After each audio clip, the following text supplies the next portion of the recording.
രാജ്യത്തെ ഏക ശകുനി ക്ഷേത്രമായ പവിത്രേശ്വരം മായങ്കോട്ട് മലനട ക്ഷേത്രത്തിലെ ഉച്ചാര മഹോത്സവം സമാപിച്ചു. 8 ദിവസം നീണ്ടുനിന്ന ഉത്സവത്തിനാണ് സമാപനമായത്. മഹാഭാരത കഥയിലെ മഹാഭാരത യുദ്ധമുണ്ടാകാൻ കാരണക്കാരനായിരുന്നു ശകുനി. പുരാണത്തിൽ ശകുനി വില്ലനാണെങ്കിലും പൗത്രേശ്വരൻകാർക്ക് കൺകണ്ട ദൈവമാണ്. പൗത്രേശ്വരം മായങ്കോട്ട് മലനട ക്ഷേത്രത്തിലെ പ്രധാന പ്രതിഷ്ഠയാണ് ശകുനിദേവൻ. രാജ്യത്തെ ഏക ശകുനി ക്ഷേത്രം. ഈ ക്ഷേത്രത്തിലെ മലക്കുട മഹോത്സവമാണ് സമാപിച്ചത്. ഉത്സവ ദിവസത്തെ ഭരതം കളിയാണ് ഈ ക്ഷേത്രത്തിലെ പ്രധാന ആകർഷണം.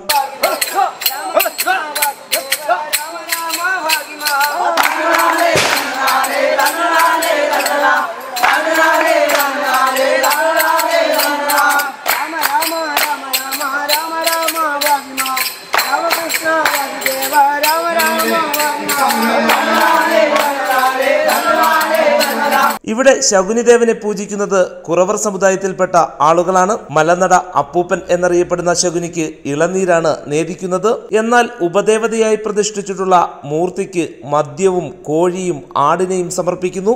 പൗത്രേശ്വരം എന്ന ദേശത്താണ് മലനട മലദേവ ക്ഷേത്രം അധിവസിക്കുന്നത്. ക്ഷേത്രത്തിന്റെ പ്രധാന ആചാരം എന്ന് പറയുന്നത് നമ്മുടെ ഒരു വർഷത്തിലെ ഉച്ചാര മഹോത്സവമാണ്. വളരെ പ്രാചീന കാലം മുതൽ കൊണ്ടാടുന്ന ഒരു ദേശീയ ഉത്സവമായിട്ട് കൊണ്ടാടുകയാണ്. വിവിധ ദേശങ്ങളിൽ നിന്നും നമ്മുടെ കേരളത്തിന്റെ വിവിധ ജില്ലകളിൽ നിന്നും ധാരാളം ഭക്തജനങ്ങൾ എത്തുന്ന ഒരു ക്ഷേത്രമാണ് പൗത്രേശ്വരം മലനട മലദേവ ക്ഷേത്രം. ധാരാളം ഭക്തജനങ്ങൾ എത്തുന്ന ക്ഷേത്രമാണ്. നമ്മുടെ മകരമാസം 28-ാം തീയതിയാണ് നമ്മുടെ ഉച്ചാര മഹോത്സവം കൊണ്ടാടുന്നത്. ക്ഷേത്രത്തിന്റെ പ്രധാന ആചാരം ഭാരതം കളിയാണ് ഉത്സവ ദിവസം. ഇവിടെ അപ്പൂപ്പന് നേദിക്കുന്നത് കരിക്ക്, അതേപോലെ കള്ള് നമ്മളെ ഒരു നിവേദ്യമായിട്ട് നമ്മുടെ ഉത്സവ ദിവസമാണ് ഈ മദ്യം കള്ള് നിവേദ്യമുള്ളത്. പിന്നെ അത് മുഹൂർത്തിക്കാണ് നമ്മൾ ഈ മദ്യം വെച്ച് പൂജിക്കാറുള്ളത്.